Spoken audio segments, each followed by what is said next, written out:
Hola a todos. En el video de hoy les voy a mostrar una, un ajuste del número de casos que deberíamos tener aquí en Ecuador. Y lo que me motivó a hacer este video fue que las estadísticas en Ecuador empezaron a ser bastante disparejas. Por ejemplo, hace un par de semanas empezaron a inundar la prensa ecuatoriana e internacional un montón de este tipo de noticias, en donde se reportaban cientos y miles de muertos en la provincia del Guayas en un periodo bastante corto de tiempo, justo después de la pandemia, justo en una ciudad donde no se respetó bien la cuarentena y donde las autoridades no pudieron contener la pandemia. Entonces se empezaron a disparar los números de muertes, pero los números de casos contabilizados y reportados no se disparaban así. Incluso hay varias noticias que decían que en la ciudad de Guayaquil uno de cada tres habitantes contrajo coronavirus. Pero ¿cómo es posible en una ciudad de cerca de 2.5 millones de habitantes que solo tengamos, en Ecuador ahorita tenemos solo 35.000 casos positivos? Eso es lo que me motivó a hacer mis propios modelos y es lo que les voy a mostrar cómo lo hice a continuación. Al día de hoy tenemos cerca de 5 millones de casos positivos alrededor del mundo. Y aquí en la parte de acá podemos ver cómo cómo cada uno de los países reporta sus curvas de contagio. Por ejemplo, ahorita Bélgica, que tiene 56.000 casos positivos, vemos que sus casos van creciendo primero exponencialmente, luego se amortiguan. Es una curva bastante plausible, bastante entendible, con un comportamiento estadístico muy bueno. Por ejemplo, veamos ahora la curva de Portugal, donde ahorita tienen 29.000 casos positivos reportados.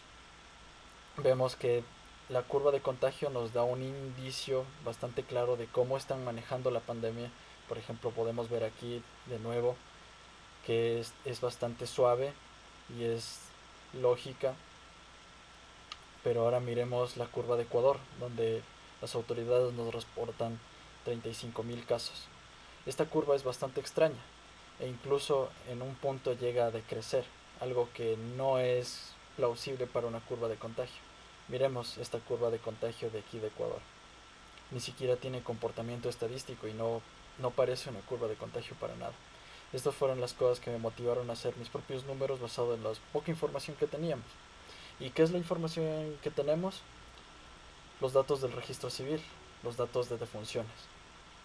Obviamente si se reportaban tantas muertes en el Guayas, en Guayaquil, van a estar reportadas por lo menos aunque no se diga la causa de muerte. Y algo muy interesante es que en el año 2019 las defunciones, que eran de promedio 6.000 al mes, enero 6.600, febrero 5.800, marzo 6.400, abril 6.000 de nuevo, comparándolas con las cifras de defunciones del 2020, vemos que los dos primeros meses, cuando no teníamos pandemia, casi no hay diferencia. 6.600, 5.900. Pero el mes de marzo, donde empezó la pandemia aquí en Ecuador, ya tenemos más casos. 1.400 muertes más reportadas. 7.700 muertes.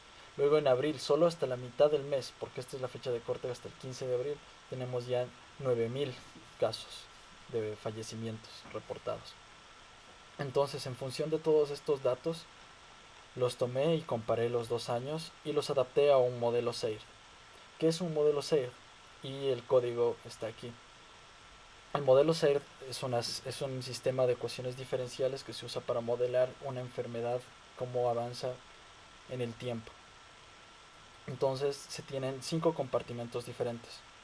Se tiene un compartimento de casos de personas susceptibles, personas expuestas, personas infectadas, recuperadas y muertas, como podemos ver aquí.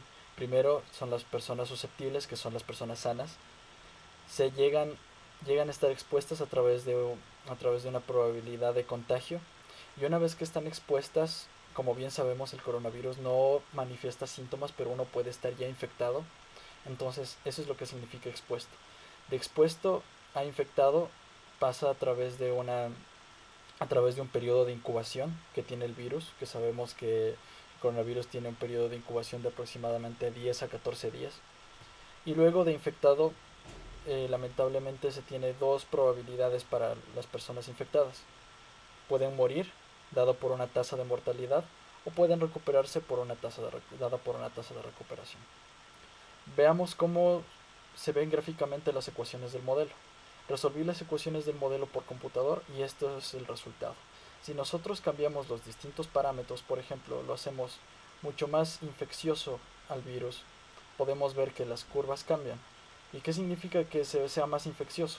Que los sanos, que los susceptibles que están en curva azul, bajan rápidamente y suben los contagios. Si es que es menos infeccioso, van a tardar más tiempo en contagiarse y en subir la curva de contagios.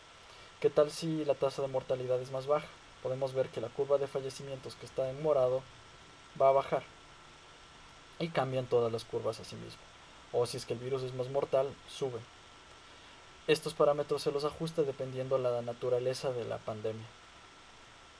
Ahora bien, les voy a mostrar cómo curé los datos del registro civil, ya que el registro civil no reporta demasiados datos. Solo habían reportes mensuales para el año 2020. Vemos que tenemos solo un punto mensualmente hasta mayo, donde mayo ya tenemos reportes diarios. Tomé esos reportes diarios y luego los comparé con las muertes reportadas en el año 2019. Si vemos en esta curva naranja, podemos ver la tendencia de fallecimientos del año 2019. Si es que nosotros considerábamos una proyección, tomando en cuenta cómo se estaban dando los fallecimientos solo en enero y febrero, que no teníamos pandemia, podemos ver que hubiéramos tenido casi exactamente la misma tendencia de fallecimiento, solo dada por la diferencia entre el crecimiento poblacional del Ecuador. Pero, ¿cómo se reportó? Se reportó en esta línea roja. Esta línea roja son los fallecimientos reportados en el 2020.